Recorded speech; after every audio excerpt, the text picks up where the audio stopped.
Hello दोस्तों, जैसा कि आप सभी लोग जानते हैं कि उत्तर प्रदेश अधीनस्थ सेवा चयन आयोग लखनऊ द्वारा प्रारंभिक अहर्ता परीक्षा यानी पेट 2025 का नोटिफिकेशन आ गया है। ठीक है, तो इसकी जो विज्ञापन की प्रकाशन तिथि थी वो 2/5/25 में आया है, जिसका पंजीकरण ऑनलाइन आवेदन और शुल्क जमा करना जो है प्रारंभ हो जाएगा। यानी इसका जो ऑनलाइन फॉर्म शुरू होगा वह 14 मई 2025 से शुरू हो जाएगा। तो आपको देर नहीं करना है, 14 मई 2025 से ही ऑनलाइन शुरू हो रहा है और जितना जल्दी हो सके आपको फॉर्म फिलअप कर देना है, क्योंकि बाद में क्या होता है कि साइट बिजी हो जाती है। इसका जो पंजीकरण शुल्क जमा करने का लास्ट टाइम है वह है 17/6/2025। ठीक है, शुल्क समायोजन एवं आवेदन में संशोधन की अंतिम तिथि है 24/6/25। ठीक है, तो आपको फॉर्म फिलअप कब करना है? 14/5/2025 से ही करना है। ठीक है, इसका जो विज्ञापन के सापेक्ष आवेदन सबमिट करने व शुल्क जमा करने की अंतिम तिथि जो है वह 17/6/25 है। इस तिथि के बाद कोई भी आवेदन शुल्क स्वीकार नहीं किया जाएगा। अभ्यर्थी के द्वारा अपने आवेदन पत्र का प्रिंट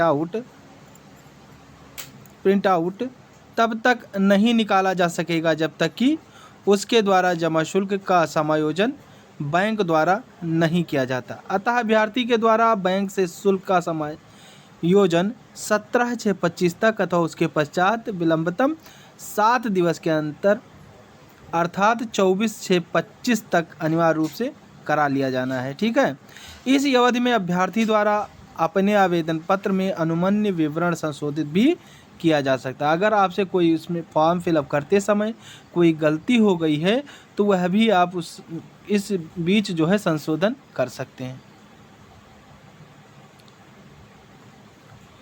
ऑनलाइन आवेदन, अभ्यर्थियों को सूचित किया जाता है कि प्रारंभिक अहर्ता परीक्षा यानी पेट 2025 हेतु आयोग की आधिकारिक वेबसाइट upscsc.government.in पर ऑनलाइन आवेदन करना होगा। इसकी वेबसाइट जो है upscsc.government.in है, इस पर जाकर के आपको ऑनलाइन आवेदन करना होगा। ठीक है, आयोग द्वारा कोई भी आवेदन ऑफलाइन स्वीकार नहीं होगा। ठीक, प्रारंभिक अहर्ता परीक्षा की अनिवार्यता, तो अनिवार्यता की अगर हम बात करें तो द्विस्तरीय परीक्षा प्रणाली प्रभावी होने के पश्चात उत्तर प्रदेश अधीनस्थ सेवा चयन आयोग की परिधि में आने वाले विभिन्न विभागों में नियंत्रणाधीन भिन्न भिन्न प्रकार के रिक्त पदों पर चयन हेतु इच्छुक समस्त अभ्यर्थियों द्वारा प्रारंभिक अहर्ता परीक्षा में प्रतिभाग किया जाना अनिवार्य है। ठीक है, इसमें जो आपका सिस्टम होगा कि किसी भी विज्ञापन के आयोजन के समय एक से अधिक प्रारंभिक अहर्ता परीक्षा के स्कोर वैध होने की दशा में अभ्यर्थियों को तत्समय धारित वैध सर्वाधिक नॉर्मलाइज्ड अंक के आधार पर आवेदन करने की सुविधा उपलब्ध कराई जाएगी एवं उनकी शॉर्ट लिस्टिंग उनके धारित प्रारंभिक अहर्ता परीक्षा में प्राप्त वैध सर्वाधिक नॉर्मलाइज्ड अंकों के आधार पर की जाएगी। ठीक है, इसमें क्या है कि यह भी स्पष्ट किया गया जाता है कि मात्र प्रारंभिक अहर्ता परीक्षा 2025 में आवेदन करने, प्रतिभाग करने अथवा उसके परिणाम स्कोर कार्ड निर्गत होने के आधार पर किसी भी पद के सापेक्ष चयन पर विचार किए जाने हेतु कोई दावा स्वीकार नहीं होगा। आयोग की परिधि में आने वाले पद क्या है? आयोग की परिधि में आने वाले पद की अगर हम बात करें तो उत्तर प्रदेश अधीनस्थ सेवा चयन आयोग की परिधि में आने वाले पदों का विवरण निम्न प्रकार से है। जैसे उत्तर प्रदेश अधीनस्थ सेवा चयन आयोग अधिनियम 2014 की धारा 2 में निम्नवत उल्लेख किया गया है। क्या उल्लेख किया गया है कि इस अधिनियम के उपबंध समूह खा से निम्न समूह गा के ऐसे समस्त सीधी भर्ती वाले पदों के संबंध हैं जिसके अंतर्गत सचिवालयों के पद भी हैं और राज्य सरकार द्वारा स्थापित या नियंत्रित किसी बोर्ड या निगम या किसी कानूनी निकाय में समस्त समूह गा के पदों पर भी लागू होंगे, परंतु राज्य सरकार अधिसूचना द्वारा किसी पद को आयोग के कार्यक्षेत्र से हटा या उसमें जोड़ सकती है। ठीक है। अगर इसके ग्रेड की बात करें तो इसका ग्रेड जो है बैंड 1 में जो है 5200 से 20,200, ग्रेड पे ₹1900 एवं इससे अधिक, किंतु बैंड पे 2 ₹9300 से 34,800, ग्रेड पे ₹4600 से कम के सीधी भर्ती के समस्त पद अधीनस्थ सेवा चयन आयोग की परिधि के विनिर्दिष्ट किए गए हैं। ठीक है। इसी प्रकार अगर हम बात करें कि ऑनलाइन आवेदन करने वाले अभ्यर्थियों के लिए आवश्यक सूचना, तो आवश्यक सूचना है कि इस विज्ञापन के अंतर्गत आवेदन करने हेतु ऑनलाइन आवेदन पद्धति लागू है। ठीक है। अन्य किसी माध्यम से प्रेषित आवेदन स्वीकार नहीं किया जाना है। ठीक है। इसमें क्या करना है, आपका जो आवेदन लिया जाएगा वह ऑनलाइन के माध्यम से ही लिया जाएगा, ऑफलाइन के माध्यम से स्वीकार नहीं होगा। अभ्यर्थी आयोग की आधिकारिक वेबसाइट www.upssc.government.in के माध्यम से ऑनलाइन आवेदन कर सकता है। अभ्यर्थी को प्रारंभिक अर्हता परीक्षा 2025 के अंतर्गत केवल एक आवेदन करना होगा। कितने आवेदन करना होगा? केवल एक आवेदन करना होगा। ठीक है। ऑनलाइन आवेदन पत्र भरने की प्रक्रिया की बात करें तो प्रक्रिया जो है, आवेदन पत्र भरने की प्रक्रिया को निम्नलिखित 5 भागों में विभक्त किया गया है। कौन कौन से हैं वह? अभ्यर्थी का पहले चरण में क्या होगा कि अभ्यर्थी का पंजीकरण होगा, यानी कैंडिडेट रजिस्ट्रेशन, और दूसरे चरण में फोटो तथा हस्ताक्षर अपलोड करना होगा। क्या होगा? फोटो तथा हस्ताक्षर अपलोड करना होगा, यानी अपलोड फोटो एंड सिग्नेचर। फिर तीसरे भाग में क्या करना है? तीसरे भाग में यानी तीसरे चरण में फॉर्म के शेष विवरण का भरा जाना, यानी filling in remaining part of the form. फिर लास्ट में जो होगा यानी चौथे चरण में वह होगा फीस का भुगतान एवं समायोजन तथा एप्लीकेशन फॉर्म सबमिट करना। ठीक है। फिर लास्ट है फॉर्म का प्रिंट आउट लेना, यानी taking printed of application form. अभ्यर्थी आवेदन पत्र भरने के लिए उपयुक्त वर्णित समस्त प्रक्रियाएं एक बार में ही पूर्ण कर सकते हैं। बिल्कुल। इसमें क्या करना है, अगर आप फॉर्म भरना शुरू करते हैं तो इसमें कोई ऐसा नहीं है बाउंडेशन कि आपको 24 घंटे बाद फीस जमा करना है या 24 घंटे रजिस्ट्रेशन के 24 घंटे बाद फॉर्म फिलअप होगा। इसमें आप अगर शुरू करते हैं तो पहले रजिस्ट्रेशन कर दीजिए, फिर ऑनलाइन फॉर्म भर दीजिए और उसी समय आप जो है फीस भी पेमेंट कर सकते हैं। अभ्यर्थी आयोग की आधिकारिक वेबसाइट upssc.government.in पर उपलब्ध प्रारंभिक अर्हता परीक्षा 2025 के विज्ञापन को सावधानी पूर्वक पढ़ें। भली भांति समझ लें कि प्रारंभिक अर्हता परीक्षा 2025 हेतु वांछित योग्यता अनिवार्य अर्हता शैक्षिक व अन्य योग्यताएं धारित करते हैं तथा उक्त परीक्षा हेतु निर्धारित आयु सीमा 18 वर्ष से 40 वर्ष संबंधी अर्हता को पूर्ण करते हैं।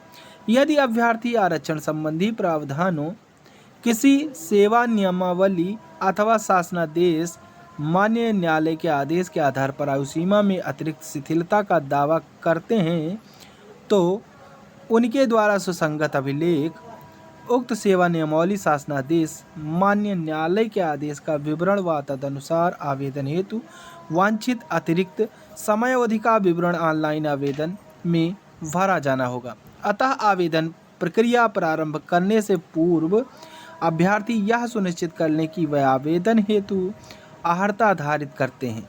पूर्णतः अर्ह होने की दशा में ही आवेदन पत्र भरने की प्रक्रिया प्रारंभ करें। नीचे दिए गए अभ्यर्थियों को ऑनलाइन आवेदन भरने संबंधी दिशा निर्देश दिया गया है। अतः अभ्यर्थी आवेदन भरते समय निम्नलिखित यूजर इंस्ट्रक्शन को अवश्य पढ़ें। तो आइए हम देखते हैं यूजर इंस्ट्रक्शन कौन कौन से हैं। फॉर्म भरने से पहले हमें इसको ध्यान रखना होगा। पहला जो है वह है अभ्यर्थी का पंजीकरण, यानी कैंडिडेट रजिस्ट्रेशन। तो इसमें रजिस्ट्रेशन करने के लिए हमें जो है रजिस्ट्रेशन पेज पर अभ्यर्थी द्वारा अपनी व्यक्तिगत सूचनाएं जैसे नाम, पिता पति का नाम, उत्तर प्रदेश का निवासी होने संबंधी विवरण, श्रेणी जन्म तिथि, लिंग, वैवाहिक स्थिति, संपर्क हेतु मोबाइल नंबर, ईमेल नंबर, पता, अनिवार्य शैक्षिक अर्हता जैसे शैक्षिक योग्यता 1 या 1 से अधिक जो भी हो का विवरण और अन्य प्रासंगिक सूचनाएं सही सही भरा जाना है। तो कैंडिडेट ऑफ रजिस्ट्रेशन में मैंने बताया कि क्या क्या भरा जाना है।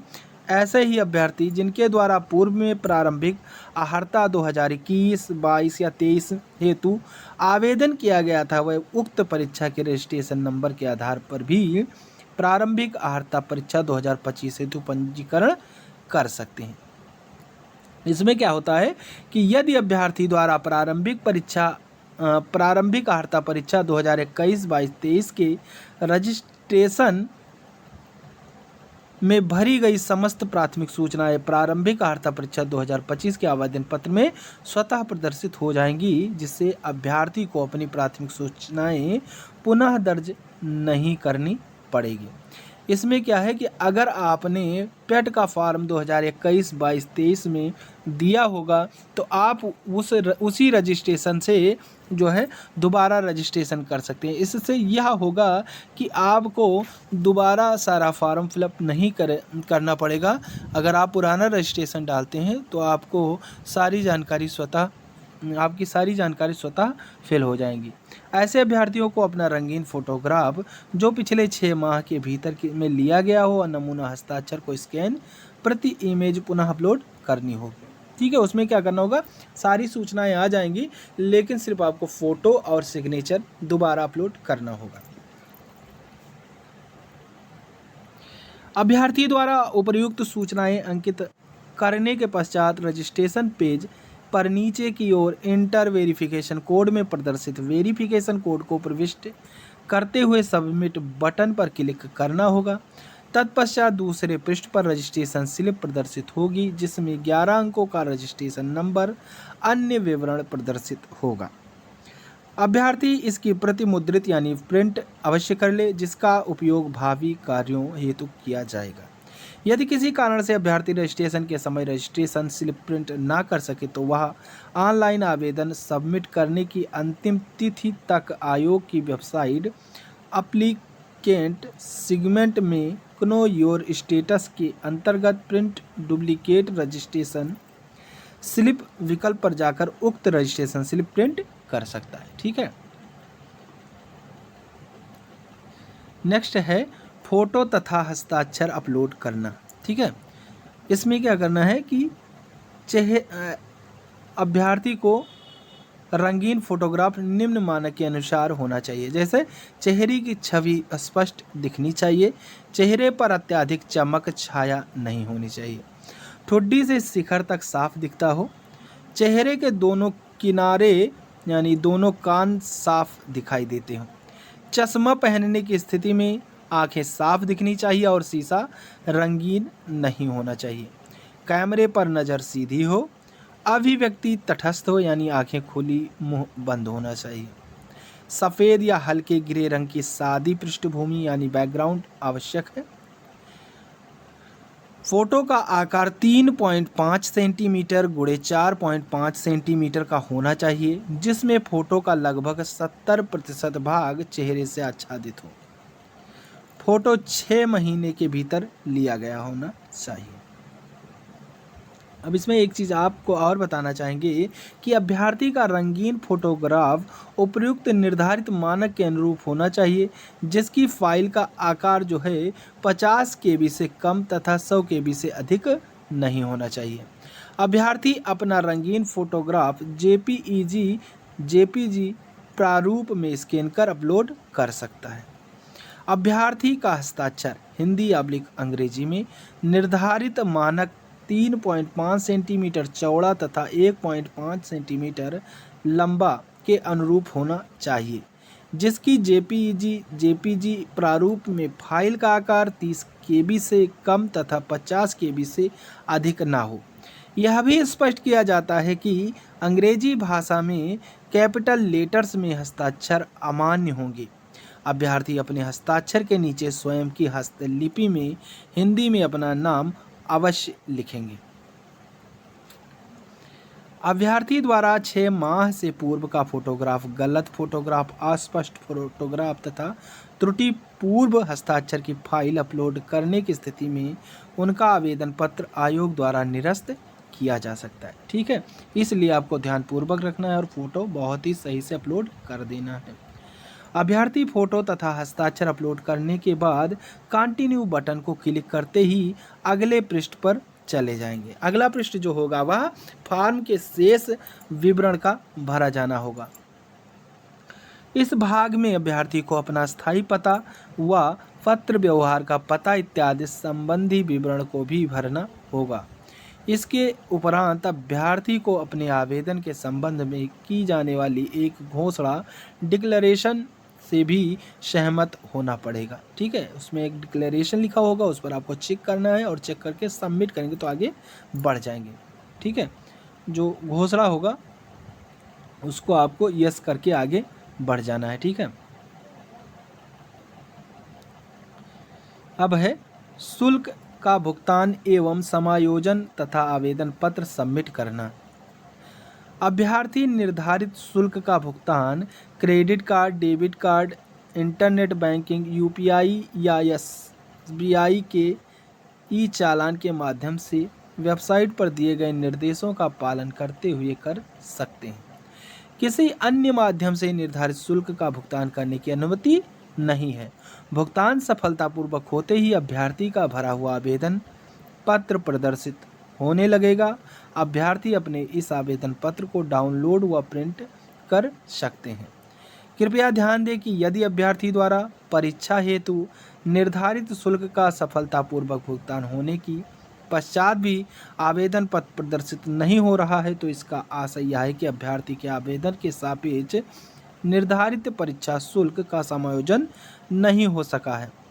उक्त स्थिति में अभ्यर्थी प्रारंभिक परीक्षा 2025 के रजिस्ट्रेशन नंबर का प्रयोग करते हुए आयोग की वेबसाइट के होम पेज पर एप्लीकेंट सेगमेंट के अंतर्गत दिए गए विकल्प update your transaction ID by double verification पर जाकर के लॉगिन करेंगे एवं वेरीफाई ट्रांजैक्शन आईडी बटन को क्लिक करने के उपरांत अपने आवेदन पत्र की डाउनलोड व प्रिंट कर सकते हैं।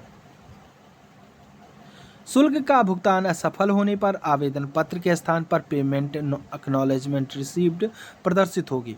उक्त स्थिति में अभ्यर्थी को आयोग की website home page applicant segment के अंतर्गत दिए गए विकल्प update your transaction ID by detail verification ID by double verification पर जाकर के प्रारंभिक परीक्षा 2025 के रजिस्ट्रेशन नंबर का प्रयोग करते हुए लॉगिन करेंगे एवं वेरीफाई ट्रांजैक्शन आईडी बटन को क्लिक करेंगे।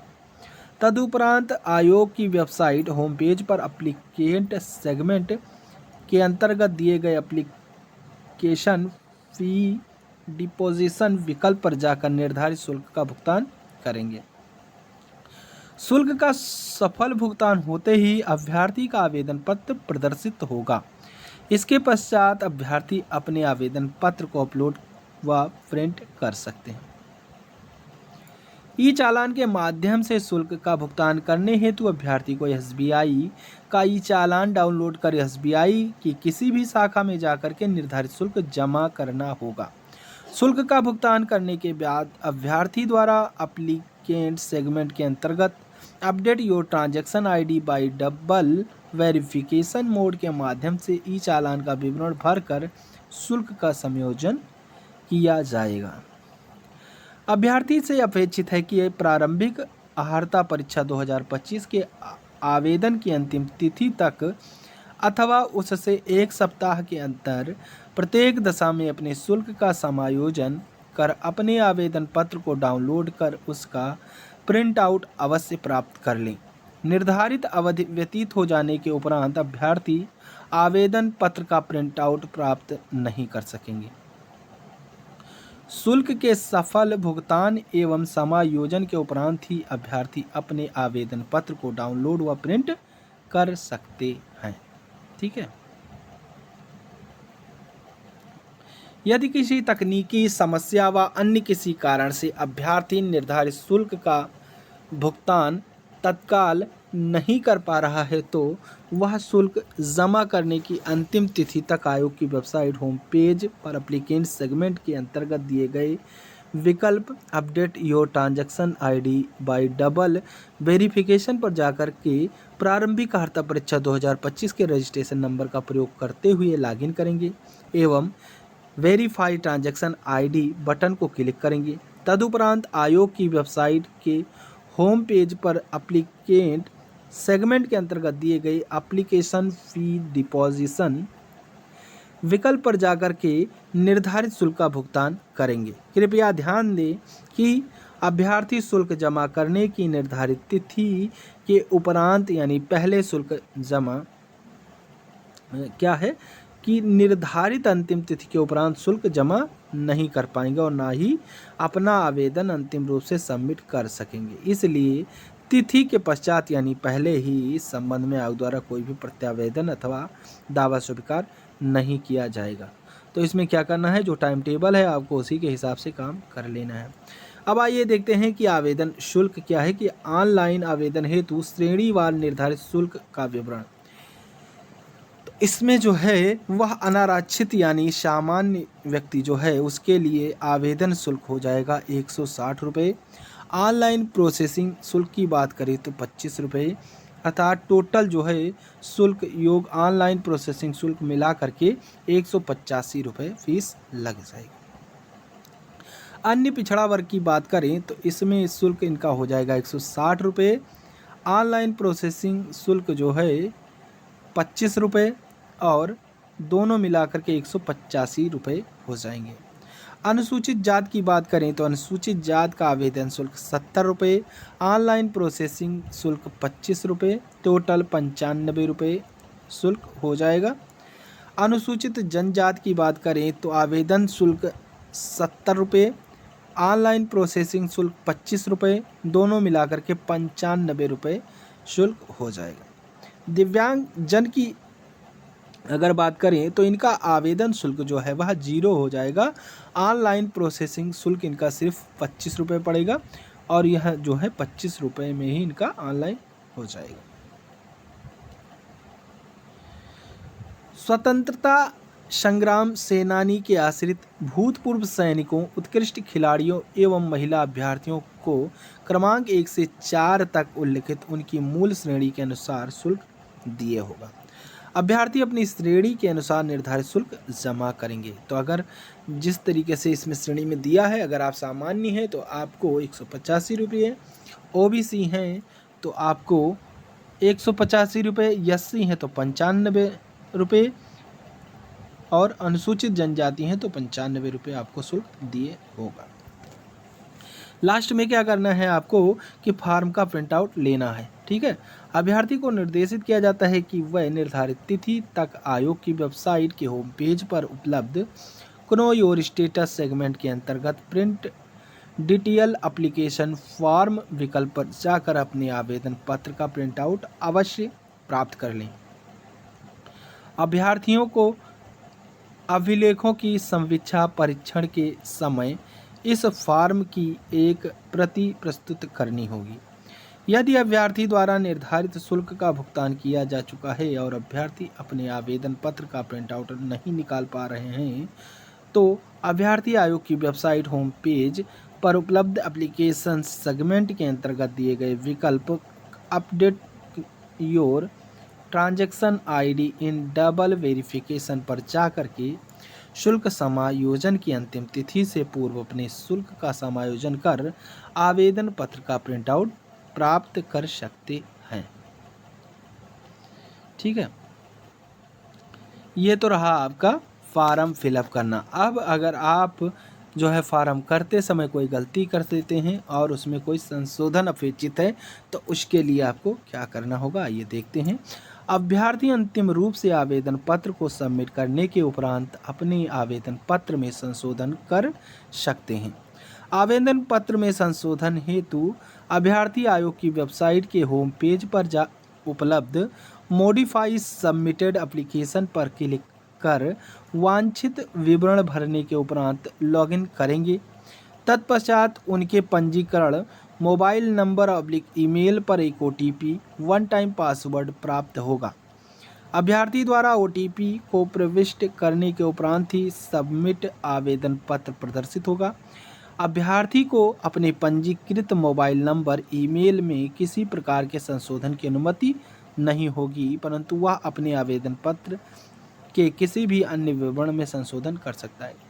अगर आपको संशोधन करना है तो आपका नाम, पता या कुछ भी डेट ऑफ बर्थ वगैरह गलत हो जाता है तो आप उसको सुधार सकते हैं। लेकिन अगर आपका मोबाइल नंबर या ईमेल ID गलत हुआ है तो वह बिल्कुल भी संशोधन नहीं होगा। इसलिए आपको फॉर्म भरते समय यह बहुत ही ध्यानपूर्वक भरा जाना है। आवेदन पत्र में संशोधन। इस विज्ञापन में उल्लिखित संशोधन की अंतिम तिथि 24/6/25 तक ही आयोग के आधिकारिक वेबसाइट पर उपलब्ध विकल्प के माध्यम से अनुमन्य है।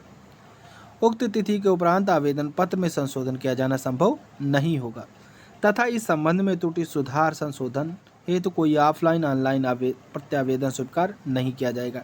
यानी जो संशोधन की अंतिम तिथि है वह 24/6/2025 तक है। इसके अंदर ही आपको संशोधन कर लेना है। इसके बाद में कोई भी संशोधन अपेक्षित नहीं होगा, चाहे वह ऑफलाइन हो और चाहे वह ऑनलाइन हो। ठीक है।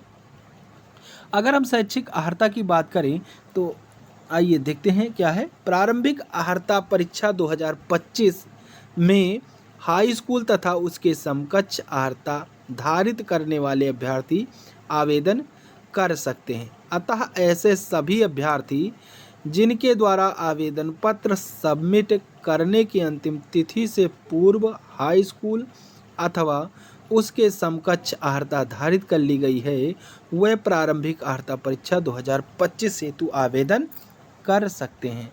यानी अगर आपने हाई स्कूल अथवा उसके समकक्ष पढ़ाई की है तो आप बिल्कुल UPSSC PET 2025 के पात्र हैं। ठीक है। अब हम आयु सीमा की बात करें तो आयु सीमा जो है उत्तर प्रदेश अधीनस्थ सेवा चयन आयोग द्वारा आयोजित की जाने वाली प्रारंभिक अर्हता परीक्षा 2025 में आवेदन करने हेतु ऐसे अभ्यर्थी पात्र होंगे जिन्होंने 1 जुलाई 2025 को न्यूनतम आयु 18 वर्ष पूर्ण कर ली हो तथा 40 वर्ष से अधिक आयु प्राप्त ना की हो। तो इसका जो एज बाउंडेशन हो जाएगा वह 18 से 40 के बीच में जिनकी उम्र है उनको जो है यह फार्म भरने की छूट है। यह भी स्पष्ट किया जाता है कि समय समय पर जारी अधिनियम शासनादेशों के अनुसार आरक्षित विशेष वर्गों को अधिकतम आयु सीमा में नियमानुसार छूट अनुमन्य होगी। अनुसूचित जाति, अनुसूचित जनजाति, अन्य पिछड़ा वर्ग और ऐसी अन्य श्रेणी के अभ्यर्थियों की दशा में उच्चतर आयु सीमा उतने वर्ष अधिक होगी जितनी सरकार द्वारा विनिर्दिष्ट की जाए तथा शासनादेश दिनांक 28/11/1985 के अनुसार वर्गीकृत खेलों के कुशल खिलाड़ियों को 5 वर्ष की छूट अनुमन्य होगी तथा भूतपूर्व सैनिकों के लिए अधिकतम आयु सीमा में 3 वर्ष की छूट होगी। ठीक है। इस शर्त के साथ अनुमन्य होगी कि उनकी संपूर्ण सेवा अवधि को उनकी वास्तविक आयु में से घटाकर परिणाम स्वरूप शेष आयु निर्धारित आयु से 3 वर्ष से अधिक ना हो। दिव्यांगजनों को उत्तर प्रदेश सरकार के अद्यतन नवीनतम विद्यमान शासनादेश दिनांक 3 फरवरी 2008 के अनुसार अधिकतम आयु सीमा में 15 वर्ष की छूट अनुमन्य होगी। ऐसे अभ्यर्थी जो आवेदन हेतु अधिकतम आयु सीमा पूर्ण कर चुके हैं परंतु विभाग की संगत सेवा नियमावली शासनादेश माननीय उच्च न्यायालय द्वारा पारित आदेशों के क्रम में अधिकतम आयु सीमा में छूट का लाभ प्राप्त करते हुए आवेदन करना चाहते हैं, वह ऑनलाइन आवेदन में तदनुसार पूर्ण विवरण अंकित करते हुए आवेदन कर सकते हैं। ठीक है। यह भी स्पष्ट किया जाता है कि अभ्यर्थी को प्रारंभिक अर्हता परीक्षा 2025 के विज्ञापन में उल्लेखित अर्हता को धारित करने मात्र से इसके आधार पर प्रकाशित होने वाले विज्ञापनों के सापेक्ष आवेदन करने अथवा चयन हेतु विचार किए जाने का स्वतः अधिकार प्राप्त नहीं हो जाता है। प्रारंभिक अर्हता परीक्षा 2025 का परिणाम घोषित होने के उपरांत आयोग द्वारा निर्गत किए जाने वाले विज्ञापनों व उनसे संबंधित मुख्य परीक्षाओं हेतु अभ्यर्थियों की न्यूनतम अधिकतम आयु सीमा की गणना विभागों से प्राप्त अधियाचन संगत सेवा नियमावली एवं विज्ञापन में दिए गए प्रावधानों के अनुसार की जाएगी। ठीक है, अब हम इसमें आरक्षण की बात करें तो आयोग द्वारा मुख्य परीक्षा हेतु प्रकाशित किए जाने वाले विज्ञापनों में उत्तर प्रदेश सरकार के अद्यावधिक विद्यमान अधिनियम, शासनादेश एवं सेवा नियमावली के अनुसार लंबवत आरक्षण, अनुसूचित जाति, अनुसूचित जनजाति, अन्य पिछड़ा वर्ग एवं आर्थिक रूप से कमजोर वर्ग तथा क्षैतिज आरक्षण की बात करें तो स्वतंत्रता संग्राम सेनानी के आश्रित, भूतपूर्व सैनिक, दिव्यांगजनों, उत्कृष्ट खिलाड़ियों तथा महिला अनुमन्य होंगे। ठीक है, परीक्षा योजना एवं पाठ्यक्रम की बात करें तो प्रारंभिक अर्हता परीक्षा 2025 की लिखित परीक्षा की परीक्षा योजना एवं पाठ्यक्रम विज्ञापन के प्रशिष्ट एक पर उपलब्ध है, जो कि हम आगे आपको बताएंगे। और अगर आप हमारे चैनल से जुड़ते हैं तो आपको पूरा सिलेबस मिलेगा।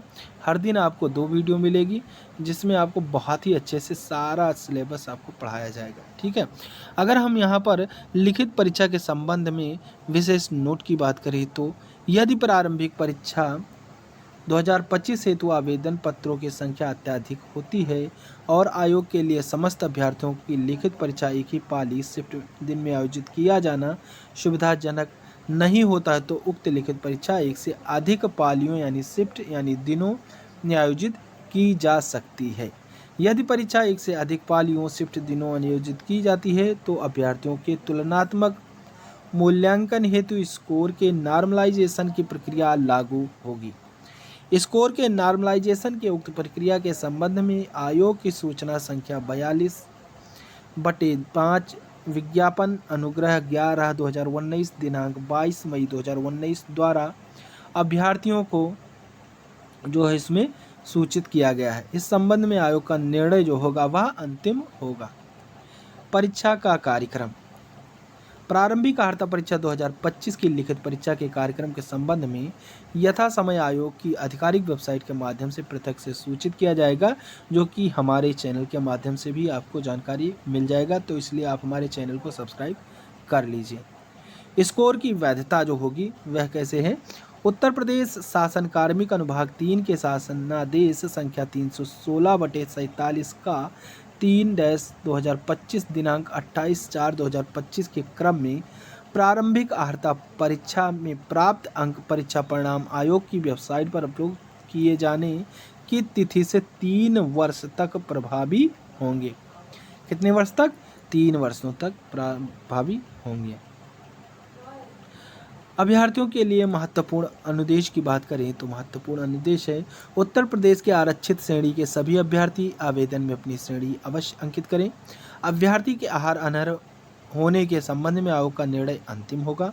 हाई स्कूल अथवा समकक्ष उत्तीर्ण परीक्षा के प्रमाण पत्र में अंकित जन्म तिथि ही मान्य होगी। जन्म तिथि हेतु उक्त प्रमाण पत्र के अतिरिक्त कोई और भी अभिलेख नहीं चलेगा।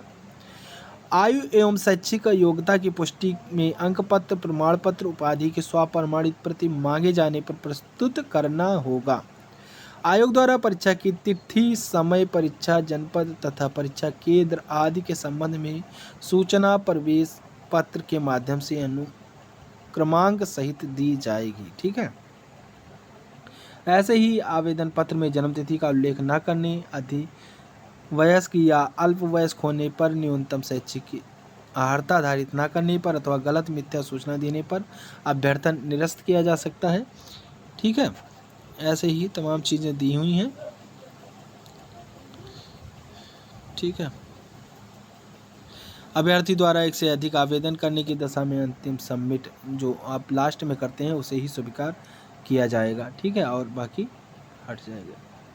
ठीक, आयोग द्वारा आयोजित की जाने वाली परीक्षा में कारित कोई भी ऐसा कृत अथवा करने का प्रयास परीक्षा की शुचिता को प्रभावित करने संबंधी प्रयत्न, अनुचित साधन का प्रयोग अथवा परीक्षा के किसी भी चरण के प्रतिरूप संबंधी प्रकरणों जो कि भारतीय न्याय संहिता अथवा भारत सरकार एवं उत्तर प्रदेश द्वारा प्रख्यापित किसी अन्य अधिनियम के प्रावधानों के अंतर्गत अपराध की श्रेणी में आता है, तो ऐसे प्रकरणों में संबंधित व्यक्ति के विरुद्ध भारतीय न्याय संहिता तथा उत्तर प्रदेश सार्वजनिक परीक्षा अनुचित साधनों का निवारण अधिनियम 2024, जिसके अंतर्गत आजीवन कारावास और 1 करोड़ रुपए तक के जुर्माने का प्रावधान है, व अन्य अधिनियमों के सुसंगत प्रावधानों के अंतर्गत कार्रवाई की जाएगी।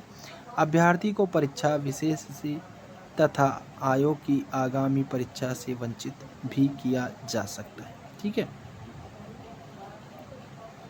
तो ये रहा आपका जो है इस विज्ञापन से संबंधित नोटिफिकेशन।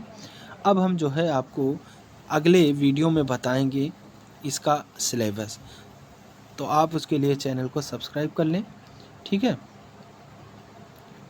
क्योंकि हम बताने वाले हैं अगले वीडियो में इसका सिलेबस, और उसी सिलेबस के हिसाब से इस चैनल पर पढ़ाई होगी, तो इसलिए आप हमारे चैनल को सब्सक्राइब कर बेल आइकन प्रेस कर दें। ठीक है, थैंक यू। जय हिंद, जय भारत।